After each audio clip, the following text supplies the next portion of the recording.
Speaker sir, ఇది బహుశా 7వ 8వ ఇంటరప్షన్ సార్ ఇది. కాబట్టి మీరు దయచేసి మాకు సమయం ఇవ్వాలి. గౌరవ డిప్యూటీ సీఎం గారు ఒక మాట అన్నారు అధ్యక్ష, 40,000 కోట్లు కాదు 57,000 కోట్లు వడ్డీ లేని రుణాలు ఇచ్చామన్నారు. అంతే కదా సార్ మీరు చెప్పింది? 57,000 కోట్ల వడ్డీ లేని రుణాలు ఇచ్చామని ఆన్ రికార్డ్ ఇప్పుడు డిప్యూటీ సీఎం చెప్పారు.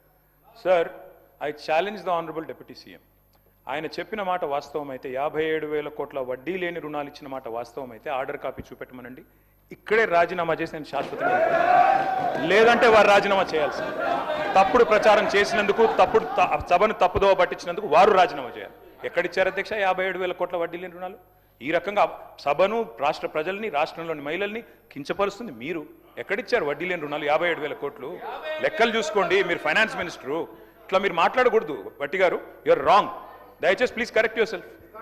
రికార్డ్స్ తీయండి మీరు. దయచేసి వినండి, నేను చెప్తాను వినండి. వడ్డీ లేని రుణాలు బ్యాంక్ లింకేజ్ ద్వారా రుణాలు ఇప్పించి మహిళలకి వడ్డీలని రాష్ట్ర ప్రభుత్వం కడతా ఉంటుంది.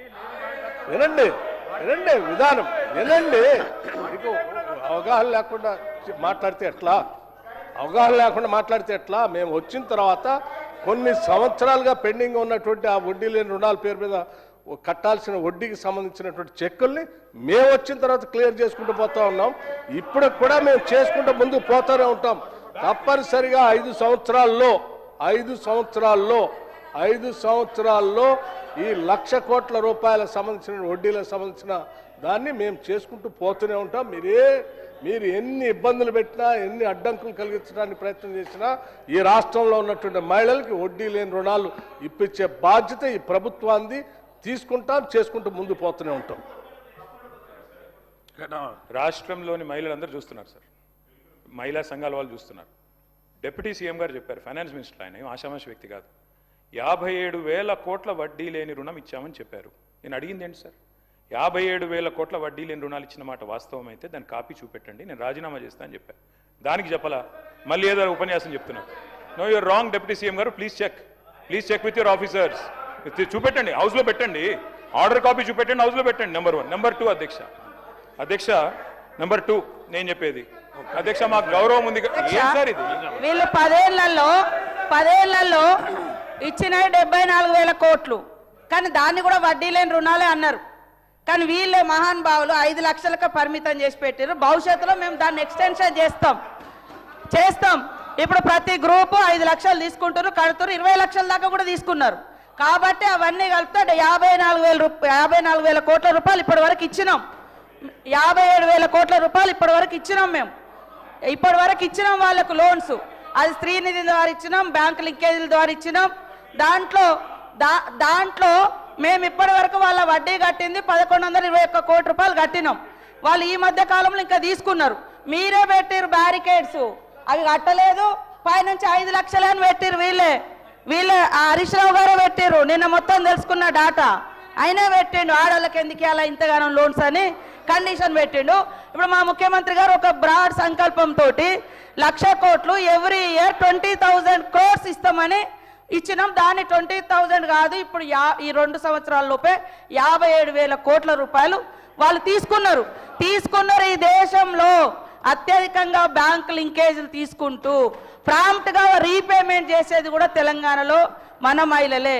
99% ఒక బ్యాక్వర్డ్ డిస్ట్రిక్ట్ మరి ఆదిలాబాద్ నుంచి కడుతున్నారు. ఓవరాల్గా రాష్ట్రంలో 98% రీపేమెంట్ ప్రాంప్ట్గా ఉంది. కాబట్టే బ్యాంకర్స్ ఇస్తున్నారు. ఇక్కడ నుంచి వడ్డీ లేని మరి ఆ వడ్డీ కూడా మన ముఖ్యమంత్రి గారు, డిప్యూటీ ముఖ్యమంత్రి గారు ప్రాపర్గా రిలీజ్ చేస్తున్నారు. మీరు 3,000 కోట్లయా కట్టకుండా ఎగ్గొట్టిపోయారు. అభయహస్తం డబ్బులు కూడా వాడుకున్నారు. మీరు మమ్మల్ని పోయి అడగండి అక్కడెక్కడ మహిళల్ని. మీ హయాంలో బాగా నడిచినాయా మహిళా సంఘాలు? మా హయాంలో బాగా నడుస్తున్నాయా? అడగండి. మీరు 10 ఏళ్లలో 74,000 కోట్ల రూపాయలు వడ్డీ లేని రుణాలని ఇచ్చిర్రు. మరి 74,000 కోట్లకి ఇచ్చిర్రా? అది పదం ఉంది, కానీ దాన్ని తగ్గించి 5 లక్షలకు లిమిటేషన్ చేసింది హరీష్ రావు గారే, ఆ రోజు ఫైనాన్స్ మినిస్టర్గా. కాబట్టి ఆ తప్పొప్పుకో. ఇప్పుడు మా ముఖ్యమంత్రి గారిని నేను ఇంకా కొంచెం వాళ్లకు ఎక్కువ వడ్డీ లేని రుణాలు వచ్చేటట్టుగా చేయడానికి నేను సిద్ధంగా ఉన్నా. కేటీఆర్ గారు, కేటీ రామారావు గారు మాట్లాడండి. కేటీఆర్ గారు మాట్లాడండి. సార్ మా డిప్యూటీ లీడరు మాజీ ఫైనాన్స్ మినిస్టర్ వారి పేరు కేటీఆర్ గారు. సార్ వారి పేరు తీసుకున్నారు. మాట్లాడండి. పేరు తీసుకున్నారు. అవకాశం ఇవ్వండి కేటీఆర్ సార్. గారు మాట్లాడండి. సార్ పేరు తీసుకున్నారు సార్. వారు మాజీ ఆర్థిక మంత్రి సార్. కేటీఆర్ గారు మాట్లాడుతున్నా. ఇప్పటికి మీరు 40 నిమిషాలు మాట్లాడినారు. మంత్రులు 2 గంటలు మాట్లాడారు. అవన్నీ తీసేసిన అధ్యక్ష, కూడా మీరు 40 నిమిషాలు మాట్లాడారు. స్పీకర్ మీరు సార్. ఇంకో 10 నిమిషాలు మాట్లాడితే మీ సబ్జెక్ట్ మాట్లాడితే మాట్లాడండి, లేకపోతే ఎవరు చెప్పండి. స్పీకర్ సార్, గవర్నర్ ప్రసంగం కంటే ఇంకా అతి ముఖ్యమైన పని ఏమైనా ఉందేమో నాకైతే తెలియదు అధ్యక్ష. 2 రోజులు చర్చ పెట్టారు. సబ్జెక్ట్ మంచిగా మాట్లాడండి. 12 దాకా నడపండి ఇవాళ రాత్రి. ముఖ్యమంత్రి గారు పోతే పోనీయండి ఢిల్లీకి, మనం మాట్లాడుకుందాం, తప్పేముంది. ఆయనకు ఢిల్లీలో పనులు ఉండొచ్చు, మనందరం ఇక్కడ కూర్చుందాం సార్. నేనేమంటా సార్, మంత్రి గారు చెప్పారు, స్పష్టంగా చెప్పారు, 57,000 కోట్లు వడ్డీ లేని రుణాలు అనేది తప్పుడు మాట. డిప్యూటీ సీఎం గారు చెప్పిన దాంతో మంత్రి గారు విభేదించారు. ఇప్పుడైనా డిప్యూటీ సీఎం గారు కరెక్ట్ చేసుకోండి. నేను అనేది అదే కదా. రెండో మాట అధ్యక్ష 2,000 కోట్లు బాకీలు ఉన్నారు. మహిళల మీద ఇంత గౌరవం ఉన్న ప్రభుత్వం కదా, 2,000 కోట్లు బాకీ ఉన్నారు, ఇవ్వండి అధ్యక్ష. మహిళలు గౌరవం గురించి మాట్లాడారు అధ్యక్ష. మొత్తం రాష్ట్రంలోని మహిళలు చూస్తూ ఉన్నారు. ఎప్పుడు వస్తుంది 2,500, ఎప్పుడు వస్తుంది 4,000 పెన్షను, ఎప్పుడు వస్తుంది తులం బంగారము, ఎప్పుడు వస్తాయి స్కూటీలు. మీరే కదా చెప్తిరి 100 రోజుల్లో 6 గ్యారంటీలను east Mann colour cinema చూపెట్టిందే Revanth Reddy గారు, భట్టి గారు. కాబట్టి అడుగుతున్నాం అధ్యక్ష మాకు మహిళలంటే గౌరవం ఉంది కాబట్టే శ్రీమతి సోనియా గాంధీ గారిని మేము ఇక్కడ ధన్యవాదాలు చెప్పాము అధ్యక్ష. తెలంగాణ రాష్ట్రం ఏర్పడ్డ తర్వాత ఆనాటి ముఖ్యమంత్రిగా కేసీఆర్ గారు సోనియా గాంధీ గారికి మొదటి సమావేశాలను ధన్యవాదాలు చెప్పారు. మాకు గౌరవం ఉంది కాబట్టి ధన్యవాదాలు చెప్పాం. గౌరవం లేకపోతే మేము కూడా వేరే వాళ్ళలాగా బలిదేవత అనటంలో మేము అనలేదు అధ్యక్ష. ఇంకా విచిత్రం అధ్యక్ష, మహిళల మీద గౌరవం గురించి మాట్లాడుతున్నారు అధ్యక్ష. ఇవాళ మహిళా మంత్రుల మీద వారి ఇంటి మీదకి పోలీసులు ఎవరు మప్పుతున్నారు అధ్యక్ష? ఈ రాష్ట్రంలో హోంమంత్రి ఎవరు? తుపాకీ తలకు పెట్టారని చెప్పి వారు ఓఎస్డీని ఇబ్బంది పెట్టింది ఎవరు? చివరికి ఆ మంత్రి గారు ఉన్నదే మాట్లాడుతున్నా, హోమ్ డిపార్ట్మెంట్ లేదా ఆయనలా? మీరు సబ్జెక్ట్ మాట్లాడండి. మీరు గవర్నర్ ప్రసంగం లేదా సబ్జెక్ట్ మాట్లాడండి. మిగతా విషయాలు ఎందుకు పోతున్నారు? సబ్జెక్ట్ మాట్లాడండి. సబ్జెక్టే మాట్లాడుతున్నా, నేను చెప్పలేదు ఇది. ఆ మంత్రి గారి కుటుంబ సభ్యురాలు చెప్పారు.